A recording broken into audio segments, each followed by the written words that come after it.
First off, Apple's A18 Pro chip is supposedly making waves. But are we really that surprised?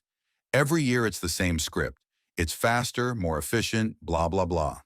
That 15% CPU boost? Let's be real. It's not going to revolutionize your daily Instagram scrolling or email checking. And while Apple's marketing loves throwing around numbers, no one's sitting there thinking, you know what my iPhone 15 Pro is missing? That extra zero point 0.2 milliseconds of processing power. And sure, the A18 Pro apparently thrashes the competition in CPU benchmarks. But here's the thing. Benchmarks don't mean much in real-world usage. A 47% faster single-core performance? That's cool for bragging rights. But when's the last time you needed to run 3D simulations or launch a rocket with your iPhone? The vast majority of people use their phones for texting, YouTube, and doom scrolling. Not exactly the workload of a supercomputer. Now let's get into the graphics performance. Apple's over here patting itself on the back for some improvements, but then you hit the 3D Mark Solar Bay test and whoops. Samsung's Galaxy S24 Ultra is already laughing. It's way past Apple with better ray tracing performance. Apple can't even keep up with Samsung's Snapdragon 8 Gen 3, but hey, at least it can try to close the gap in non-ray trace tests.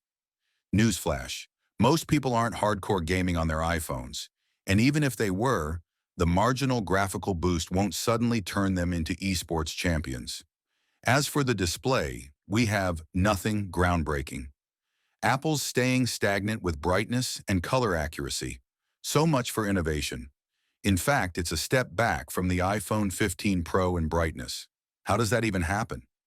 Instead of a brighter screen, you get to squint slightly harder outdoors while you read about how it's more efficient. Battery life on the Pro Max is solid at 18 hours. But what's up with that?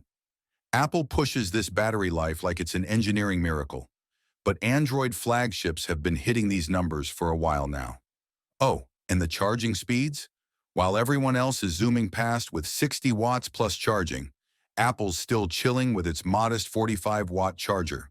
You get to hit 63% faster, but it still feels like you're playing catch-up with the Android kids who are sipping coffee while their phones charge in under half an hour. Let's not forget the video transcoding. Yes, the iPhone smoked Samsung in this test. But why? Are people really transcoding 4K videos into 1080p on their phones regularly? For the 5 people on Earth who actually do that on the go, congrats, Apple wins. Meanwhile, everyone else is wondering if they should care about this performance edge over Samsung or just use their laptops like normal humans. In conclusion, the iPhone 16 Pro is doing what Apple does best, giving us incremental updates and pretending like it's revolutionizing the world. Faster chip, decent battery, minor display tweaks, and let's not forget those marginal differences in everyday tasks that Apple claims are life-changing. Guess we'll have to wait for the iPhone 17 to fix all the problems we didn't know we had with the 16.